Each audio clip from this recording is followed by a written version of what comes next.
haala qabatamaa biyyattiitti mul'achaa jiru irratti mari'ateera. Keessumaa magaalaa Finfinnee kutaalee bulchiinsa magaalaa Addis Katamaa, Araadaa fi Lidataatti tatamsa'inni dhibee kanaa waan hammaateef qajeelfamoonni labsii hatattamaatiin jiran hojiitti hiikamuu qabu jechuun waliigaluu isaanii ministeerri nageenyaa Aadde Mufriyaat Kamiil ibsuun isaanii ni yaadatama. Gabaasa Raadiyoo Sagalee Ameerikaatiif Tsahaay Daamtoo Finfinneerraa. Vaayirasiin koronaa kan Finfinneetti nama hedduu irratti arguu jiran kun godina addaa Finfinneetti dhiyaataniif soda guddaa akka gabaasa biiroo fayyaa Oromiyaatti. Namni buraayyuu sabbataa dubbifnellee tanum jedha. Muktaar Jamaalin erge. Magaalaa Finfinnee keessatti namoonni vaayirasii koronaatiin qabaman heddummachaa dhufuu isaatiin wal qabatee godinni addaa naannawa Finfinnee saaxilamummaansaa akkaan sadarkaa sodaachisaarra gaheetiin jira jedha biiroon fayyaa Oromiyaa. Guyyoota 5 darban keessatti qofa magaalaa Burraayyuu fi magaalaa Oromiyaatti hojiilee adda addaa keessattuu magaalota naannoo Finfinnee fi godina addaa dabalatee xiyyeeffannoodhaan hojii adda addaa hojjechaa kan jiru ta'uu keenya. Finfinneen magaalota godina addaa naannoo Finfinnee kanatti heddumminaan oolaagala kan hawaasni wal keessa cehu ta'uu isaatiin wal qabatee saaxilamummaan kun daranuu haala jiruuf jireenya hawaasaa wajjin cimuudha danda'aadhaan illeedha jiraattonni kan sodaatan. Jiraataa magaalaa Sabbataa kan ta'an obbo Fayyisaalleen rakkoonsaa caalmattiyyuu dachaa daraboodha jedhu. Amma Finfinnee fi Sabbanni wal cinaadha. Afaan funyaanii Finfinneedha Sabbata dhufuu inni hojjechuu hin dandeenyu hin dhufaa namni wal keessa oola. Baay'ee ulfaataadha. Namni amma waan hubannoo mootummaan kenne fudhatee yoo jira oolche malee akkaataa ammaa kanaan baay'ee babal'ata dhukkubichi kun yoo akkaataa kanaan itti fufe. Kanaaf akkaataa qajeelfama ba'een yookaan hubannoo kennameen akkaataa hubannoo fudhatasanii hojiirra oolchuun barbaachisaadha. Sodaa uumame kana akkamiin faluudha deemaa jirtan maal goota akka dhuunfaatti mootummaa maal akka godhu hoo gaafattan? Nuyi ammaan akka kootti akka dhuunfaatti akkan beekus ta'ee ofii kootiin fakkeenyaaf amma yeroo hojiin deemu namarraa fagaata. Alkoolii fayyadamuun sanitaayizarii fayyadamuun barbaachisaadha. Maaksii yookaan afaan uffannu godhachuun barbaachisaadha. Namarraa siqnee barbaachisaadha. Isa kana gochuudhaaf amma ta'e ofirraa xiqqeessuu hin danda'amu. Mootummaarraa ammoo hubannoo yeroo garaagaraa irra deddeebi'amee nuffii tokko kennuun barbaachisaadha. Hubannaa uummatatti gabbu'anii uummata immoo akka hin daganne gochuun barbaachisaadha.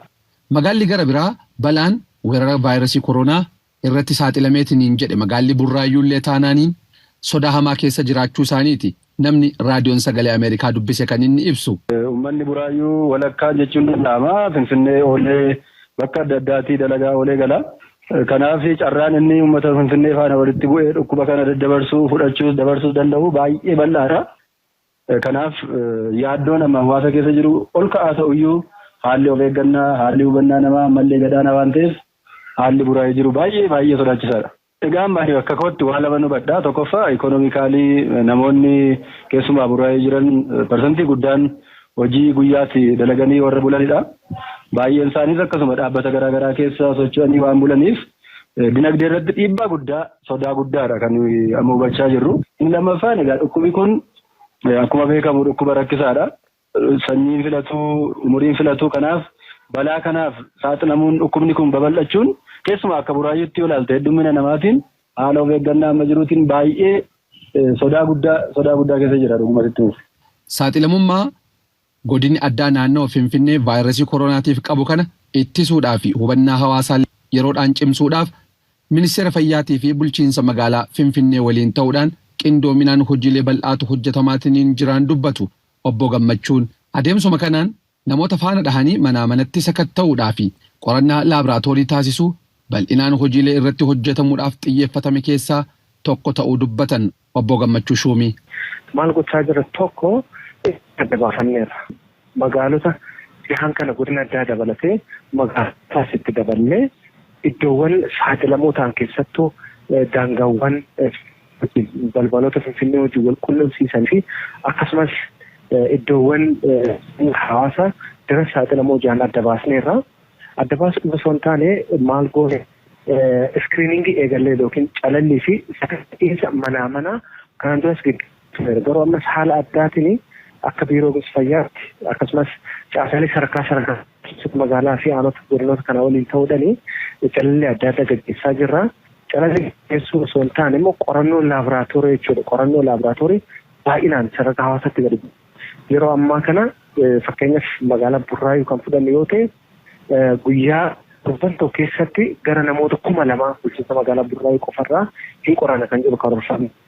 Akkasumas guyyaa 5 keessattis magaalaa Sabbatarraayis akkasuma 5,700 kan ta'u hin qoranne inni irraa haaluma kanaan magaalota kanneen biroorratti jechuudha. Sulultas Galaan Duukam kanneen biroos dabalatee haaluma kanaan karoorfannee qorannoo laabnaa sakatta'insa gaggeessaa kan jiru ta'uu keenya. Sadaffaanis hojii faana dha'iinsaas hojii namoota kontaakt tracing kan jennu yookiin namoota dhukkubsataa hojii walitti dhufeenya qaban aggressiively jechuudha. Bifa bal'ina qabuun adda baasaa namoota iddoo turmaata tursuu qabu haala kanaan tursaa kan saamuu irraa fudhata kan sakatta'insa calallii adda addaa qorannoo adda addaa irratti gaggeessu haala kana hojjechaa kan jiru ta'u. Amma keessattuu sakatta'insa mana akka godina addaatti taasifne tan kanaan namoota hangam bira dhaqqabuudhaaf karoorfatan. Keessattuu godina addaa baay'ee saaxilamoodha jedhamaa jiru kana nama meeqa dhaqqabdu yookaan immoo guyyaatti maatii meeqa dhaqqabdanii ooltu? Garee adda addaatu jira. Garee yoo xiqqaate abbaa warraa 150 hanga 80 yoo baay'atan gahuu qaba kan jedhu karoorfannee deemaa kan jiru garee adda addaatu jira garee adda lakkoofsan isaan ibsuu baannu garee adda addaatu jira. Kanaaf averagely gareen tokko qabaachuu danda'a. Kanaaf haala kanaan guyyaa muraasa keessatti manoota hedduu keessatti naannoo Finfinnee marsan kana waliin geenyee karoorfannee jechuudha. Obbo Gammachuu Shumii raadiyoo sagalee Ameerikaatiif akka himanitti gareeleen ekstenshinii fayyaa ogeessotaa fi qaamolee gama biraallee wal keessatti dabaleetiniin hundaa'e gandaa gandatti deemaniitiniin hawaasaa fi bakkeelee saaxilamummaan isaanii mirkanaa'e irratti sakatta'insa jabaa kan taasisan ta'uu dubbatamee jira. Gabaasa sagalee Ameerikaatiif Muktaar Jamaal Finfinneerraa. Vii'oo afaan Oromoo Naayil Saat irraa caqasuu jirtan. Vaayirasiin koronaa addunyaa maree manarrare namni akka guddaan qa'ee jira. Hojjettooti vii'oo afaan Oromoo illee manneen keenya Waashingtan DC, Virgiiniyaa fi Meerilaandii hojjechuu jirra. Qophiitan achuma sanitti himuu jirrallee sirba ammalmaa labaatee kan dhirsanii kenna waan affeeddachaan yoo.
Wow.